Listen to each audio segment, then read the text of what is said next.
Hello viewers of Sounding Board, and tonight we're going to talk about the new Ghostbuster figures. I know there's two different scales, but I got these two because they're reminiscent of the old real Ghostbuster figures. 4 points of articulation, a ghost with a power, the proton pack. But the proton pack don't have the little stick that goes with it. And I picked up Peter and Egon, because these were the last two in the store. I already have a Peter, so I'll open this one to see what, so we can see what they're like. But there's Egon, so if you get curious of what he looked like, because after all, he's even in the new movie they acknowledge the fact that Egon had passed away during the long stint of making Ghostbusters. But Dan Aykroyd and Harold Ramis actually participated in the making of the Ghostbusters video game, which some say is iconically Ghostbusters 3. But let's see what these new Ghostbusters look like. We'll move Egon to the side, and let's open Peter. And they even have the date, 1984. And it says Classic Classification, 1984. Ghostbusters, Peter Venkman, Hasbro. And people are going, well, Hasbro never made Ghostbuster figures. But ironically, yes, they did. When Hasbro picked up the Ghostbuster license, it was like the Ghostbusters coming home from Mattel, because Ghostbusters was originally a Kenner product. And Kenner products were all bought by Hasbro in the dark ages of the toy industry. And now it's the dark ages again, ironically, but at least we still have some shining light like these, in my opinion. You know, we got Ghostbuster figures that are made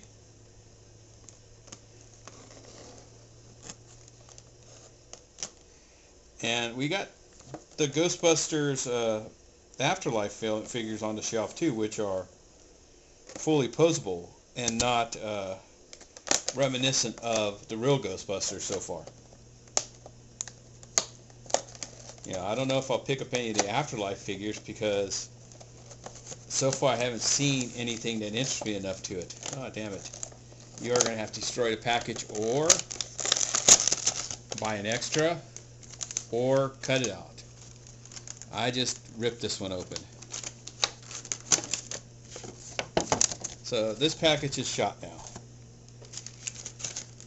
And so you've got a cartoon version which looks more like IDW art of Peter Venkman, which is played by Bill Murray.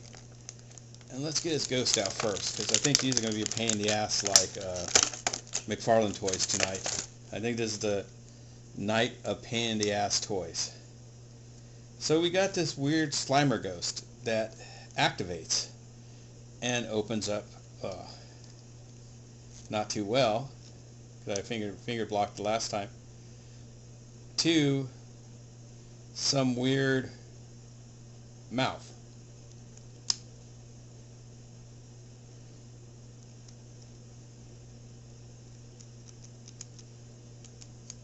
I'm not too impressed with the ghost.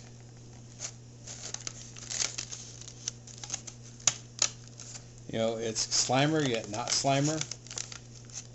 Maybe because Columbia Pictures still has some say in what Ghostbusters license has. Because Ghostbusters really a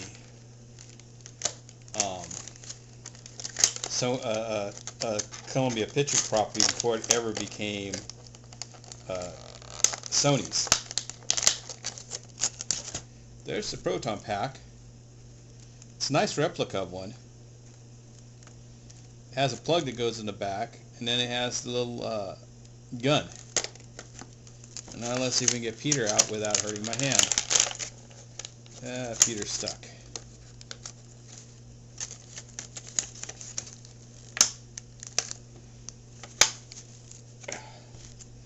God, I hate having a messed up hand. Makes it hard to open stuff. Makes it hard even to use scissors. Oh, I should have just did that.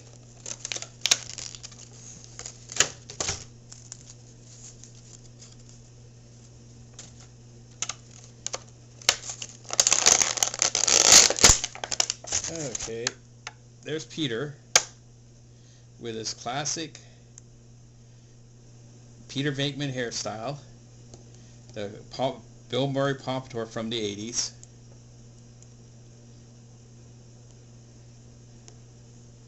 Yep, just like the real Ghostbuster figures. Limited points of articulation.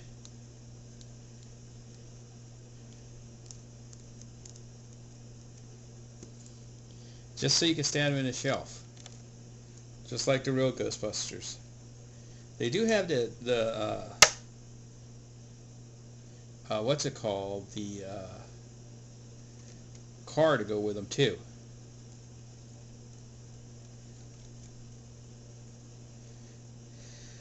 But these are the kid stock, what you give for little kids to play with. You know, because you don't want to give them a high grade, a fully posable, because they go through them, lose the parts. These are quite simple. It has a proton pack attached with a cord to the backpack. Backpack unhitches simply. It's not straps, which I think the other ones are, which go over the shoulders, and a more complex proton pack. And then you get part of a building figure. Makes me want to now go find an Egon. But I didn't have the money to buy all 4 of them. And so I grabbed the 2 that weren't a plethora on the shelf, because there was like 6 Rays and 6 Egons left and only 1 and 1. So it was better to grab the 1 and 1s instead of Peter and Ray. So then I can sit there going, "What did you do, Ray? What did you do? What did you do?" So, yeah. Peter was actually the first real Ghostbuster figure I even got, because I really enjoyed Peter Venkman in the film. My little brother got him as well. My brother, Mike, his first figure was Ray, but then when they made Rick Moranis' character, he enjoyed that one a lot more, so he bought Rick Moranis' as well. I just bought the base 4, and then luckily I found a complete Ecto 1 at the flea market, which was pretty cool. So I wonder if these guys will look better next to the old Ecto 1 than the real Ghostbusters, because the real Ghostbusters still stood bigger than the vehicle. These are a lot smaller, and proportionally they might look better with my old Ecto 1 than the originals. But until next time, this is the Sounding Board, signing off.